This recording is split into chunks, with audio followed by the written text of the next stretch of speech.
بسم اللہ الرحمن الرحیم۔ السلام علیکم۔ میں ہوں آپ کا بھائی عباس حمدانی اور آپ دیکھ رہے ہیں جعفری آرٹ ٹی وی۔ آج کا ہمارا موضوع گفتگو ہے کربلا میں بیوی کے رشتے کا کردار۔ دوستو، یہ بھی عجیب بات ہے کہ عورت کا پہلا کردار جو ہے وہ بیوی کا ہوتا ہے۔ اب کوئی کہہ سکتا ہے کہ عورت پہلے بچی ہوتی ہے، پھر جوان ہوتی ہے، اس کی شادی ہوتی ہے، تب بیوی بنتی ہے، اس کے بعد وہ ماں بنتی ہے، تو اولین کردار بیوی کا نہیں بلکہ بچی کا ہے۔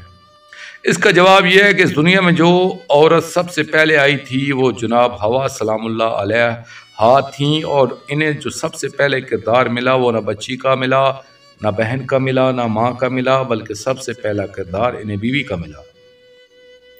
اس لیے ہم یہ کہہ سکتے ہیں کہ عورت کا اولین کردار بیوی کا ہے۔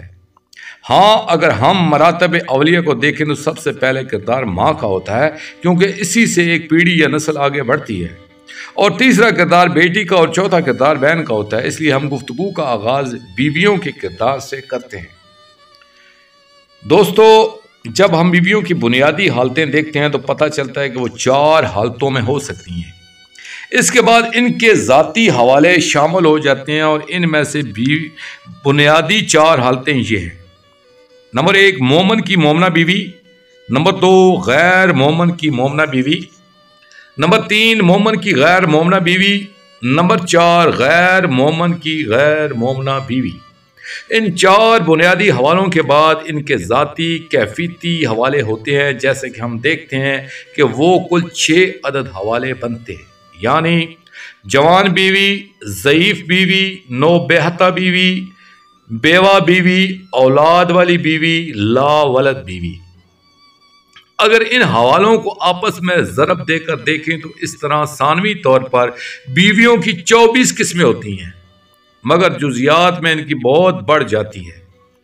یعنی شوہر کی حیثیت سے بیوی کی حیثیت اور ہو جاتی ہے۔ مثلا اگر شوہر برسر اقتدار ہے تو نمبر 1، برسر اقتدار غیر مومن کی مومنہ بیوی، برسر اقتدار مومن کی مومنہ بیوی، برسر اقتدار غیر مومن کی غیر مومنہ بیوی، برسر اقتدار مومن کی غیر مومنہ بیوی، برسر مومن غلام کی مومنہ بیوی، مومن غلام کی غیر مومنہ بیوی، غیر مومن غلام کی مومنہ بیوی، غیر مومن غلام کی غیر مومنہ بیوی۔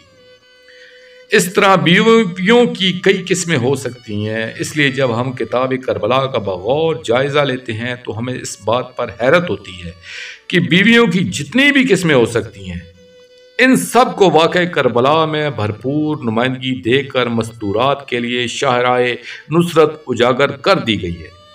اب میں یہاں سبھی بیویوں کے تفصیلی حالات نہیں پیش کر سکوں گا، ہاں اجمالی طور پر ان کا ذکر ضرور کروں گا تاکہ آپ دیکھ سکیں کہ درس کربلا اپنے ولی الاصل علیہ السلام کی نصرت کا کتنا جامع و مفصل درس ہے۔